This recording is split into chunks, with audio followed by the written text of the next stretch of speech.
Hello dear students, welcome in Bhalla kids science and study. आज की जो वीडियो है वो विज्ञान से रिलेटेड रहेगी। वर्कशीट नंबर 18 हिंदी मीडियम की वर्कशीट है, साइंस की। इंग्लिश मीडियम की ऑलरेडी बनाई जा चुकी है और भी जो इस वीक की जो वीडियोस हैं ऑलरेडी बनाई जा चुकी है। आप चाहे तो चैनल पर जाकर देख सकते हैं, ठीक है। और अगर आप न्यू हैं तो आप सब्सक्राइब भी कर सकते हैं, क्योंकि ये चैनल स्पेशली 6th क्लास को डेडिकेटेड है। और जो आपके अभी पेपर होंगे नवंबर में, तो उसकी प्रिपरेशन के लिए भी स्पेशल वीडियोस बनाई जाएंगी। फटाफट स्टार्ट कर देते हैं आज की वीडियो को। ये जो 7 तारीख की जो वर्कशीट है साइंस की, इसमें आज जो हम पढ़ेंगे वो विद्युत से रिलेटेड पढ़ेंगे, जो आपका चैप्टर है साइंस का। तो विद्युत होता क्या है?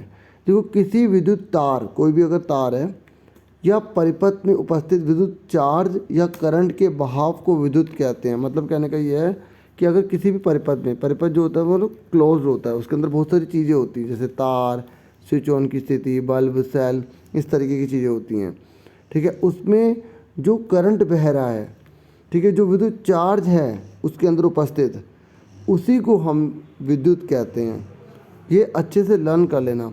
और एक विद्युत परिपथ में कई अवयव उपयोग होते हैं। मैंने अभी आपको बताया ना, विद्युत परिपथ जो है क्लोज होता है, ठीक है। इसमें बहुत सारी चीज़ें पाई जाती हैं और हर किसी के अपना चिन्ह होता है। ये देखो, विद्युत परिपथ में क्या क्या चीज़ें हो सकती हैं। ये देखो, तार का सिंबल होता है, ये स्विच ऑन का है, ये बल्ब का है, ये सेल का है, ठीक है, ये स्विच ऑफ का है। देखो, जैसे आप बटन बंद करते हैं ना, तो इससे क्या होता है, वो कनेक्शन टूट जाता है और बल्ब बंद हो जाता है। और अगर आप उसे दबा देते हैं ना, तो ऐसे हो जाता है, ठीक है। तो इसको हम ऑन कहेंगे। तो कई बच्चे जो है ना, ठीक है, जैसे ये इससे टच हो रहा है तो इसको ऑफ बोल देते हैं। नहीं, ये ऑन है, तभी तो करंट फ्लो होगा, ठीक है। और ये देखो, ये जो है ना खुला हुआ है, ये ऑफ है, ठीक है। करंट जैसे ही जाएगा वो ऊपर हो जाएगा, तो अंदर टच नहीं होगा तो बल्ब जलेगा ही नहीं, ठीक है। और बैटरी देखो, सेल और बैटरी में यही डिफरेंट है कि सेल में केवल ये एक ही सेल होता है, और जबकि बैटरी में एक से ज़्यादा सेल होते हैं। जैसे यहाँ 2 लगाए गए हैं तो इसे हम बैटरी बोलेंगे। अब ये मोस्ट इम्पोर्टेंट क्वेश्चन है, ये तीनों के तीनों अच्छे से लर्न कर लेना। देखो, आप चाहें तो कॉपी पर ये लिखना चाहे तो लिख सकते हैं, लिखेंगे तो बाद में रिवीजन में बहुत काम आएगा, ठीक है। ये देखो, एक ये चीज़ है, एक ये है, और 3 चीज़ें ये हैं। ये आप नोट करना चाहे तो कर सकते हैं। बाकी आपकी वर्कशीट में कुछ ही क्वेश्चन पूछे गए हैं, अगर वो ही नोट करना चाहे तो वो भी कर सकते हैं। लेकिन अगर ये करेंगे तो बेनिफिट मिलेगा, ठीक है, बाद में रिवीजन में काम आएगा। नहीं तो बार बार वीडियो ढूंढते रहेंगे। अब देखिए, पहले कह रहे विद्युत सेल होता क्या है। देखो, विद्युत सेल जो है ना, ये यंत्र है जो रासायनिक ऊर्जा को विद्युत ऊर्जा में बदलता है। मतलब इसके अंदर केमिकल होता है। आप भी देखते होंगे, आप कहते हो मेरा सेल जो है वो ख़त्म हो गया। सेल ख़त्म नहीं हुआ, उसके अंदर का ना केमिकल ख़त्म हो जाता है, जिसकी वजह से वो काम करना बंद कर देता है। तो ये कह रहा है कि इसके सेल क्या करता है, रासायनिक ऊर्जा को विद्युत ऊर्जा में बदल देता है। और कह रहा है कि जो जितने भी सारे विद्युत सेल होते हैं ना, जितने भी, उनमें 2 सिरे होते हैं, एक सिरा ये रहा, एक सिरा ये रहा। और एक सिरा धनात्मक होता है, यानी कि पॉजिटिव इंग्लिश में बोलते हैं, आपको इंग्लिश में भी याद रखना है। और दूसरा जो है ना वो ऋणात्मक होता है। जैसे ये ना री से ऋषि होता है, तो कई बच्चे जो हैं इसको त्र बोलते हैं, ऋणात्मक, ठीक है। तो आपको ऋणात्मक बोलना है, ठीक है। तो 2 सिरे कौन से हो गए, धनात्मक और नेगेटिव हो गया, ऋणात्मक, ठीक है। मैं आपसे पूछूंगा अभी आगे, कह रहा है बैटरी। देखो, मैंने आपको बताया ना, जब 2 सेल या उससे ज़्यादा सेल को जोड़ देंगे तो उसे हम बैटरी कहते हैं। तो इसमें धनात्मक और ऋणात्मक दोनों एक ही तरफ होते हैं। आप देख सकते हैं दोनों एक ही तरफ है ना। आगे क्या कह रहा है, बल्ब। बल्ब को अच्छे से समझ लेना है, क्योंकि इस पर एक क्वेश्चन जरूर आएगा MCQ में। बल्ब यंत्र जो विद्युत ऊर्जा को प्रकाश ऊर्जा में बदलता है। ये क्या करता है, इलेक्ट्रिक जो एनर्जी होती है ना, उसको लाइट एनर्जी बदलता है। तभी तो इसमें हमें रोशनी नज़र आती है, हम देख पाते हैं। और ये कह रहे बल्ब का जो तंतु दिखाई दे रहा है, ये तंतु, ठीक है, ये जो बल्ब में तंतु है ना, इसका ये पता है किसका बना होता है, टंगस्टन का बना होता है। किसका बना होता है, टंगस्टन। अच्छा, मैं आपको एक बात और बता दूं कि जो बल्ब के अंदर एक गैस होती है उसका नाम होता है आर्गन। क्या होता है, आर्गन गैस होता है।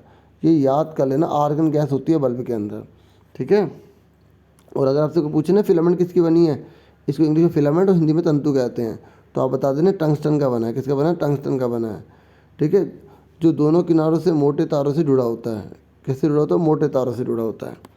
अब आगे देखो, डेंजर मतलब खतरे वाली बातें कौन कौन सी है जो आपको ध्यान रखना है और सावधानी बरतनी है।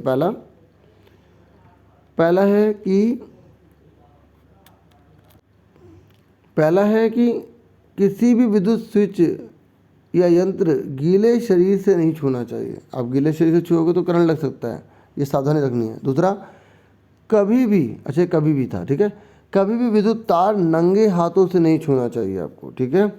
तीसरा, कभी भी पतंग विद्युत तारों के पास से नहीं उड़ाना चाहिए। कभी भी विद्युत खंभे या ट्रांसफार्मर को नहीं छूना चाहिए, ठीक है। इसको छूओगे तो आपको करंट लग सकता है और जान भी जा सकते हैं, इसलिए पूरी सावधानी रखना। बल्ब को तभी बदलिए जब स्विच बंद हो या बल्ब ठंडा हो, क्योंकि देखो आपने अचानक बल्ब बंद हो गया और आपने क्या करा, बल्ब को हाथ लगा दिया तो आपका हाथ जल सकता है ना, तो ये बता रहा बहुत गर्म हो जाता है। तो आपको स्विच बंद हो और बल्ब ठंडा हो तभी उसको आप चेंज करेंगे। आगे अब आपको देखो 3 क्वेश्चन तो कॉपी पर करने ऊपर का आप नोट करना चाहे कर सकते हैं, नहीं करना चाहे ना करें। और देखो बहुत क्वेश्चन ईजी है। जैसे पहले बोला गया कि सेल के 2 सिरों के नाम आपको बताने हैं, तो सिंपल सी बात है, धनात्मक और ऋणात्मक, ठीक है। उसके बाद बोला उन उपकरणों के नाम बताइए जो जिनमें विद्युत ऊर्जा का प्रयोग होता है। आपके घर में इतनी सारी चीज़ें होंगी जो इलेक्ट्रिसिटी का यूज़ होता होगा, जैसे प्रेस है, बल्ब है, पंखा है, फ्रिज है, कूलर है, लैपटॉप है, मोबाइल है, ट्यूबलाइट, इतनी सारी चीज़ें हमारे घरों के अंदर, है ना, जिसका प्रयोग जो है वो किस में होता है, विद्युत ऊर्जा में, ठीक है, विद्युत ऊर्जा की वजह से हो पाता है, ठीक है। अगर इलेक्ट्रिसिटी नहीं होगी तो वो हम यूज़ कर ही नहीं पाएंगे। थर्ड जो क्वेश्चन है, थर्ड में बोला गया है कि बल्ब में डैश गैस भरी होती है, कौन सी भरी होती है, आर्गन। और बल्ब का जो तंतु होता है ना, वो किसका बना होता है, टंगस्टन का। अभी हमने पढ़ा था, अच्छे से पढ़ा था। तो देखो वीडियो हमारी पूरी कंप्लीट हो गई, ठीक है। होप ये वीडियो आपके लिए वैल्यूबल रही होगी, ठीक है। प्लीज़ चैनल को सब्सक्राइब, लाइक, शेयर जरूर कीजिएगा, ठीक है। आपसे फिर मिलेंगे एक नेक्स्ट वीडियो में। अपना पूरा ध्यान रखना। Thank you for watching and listening carefully.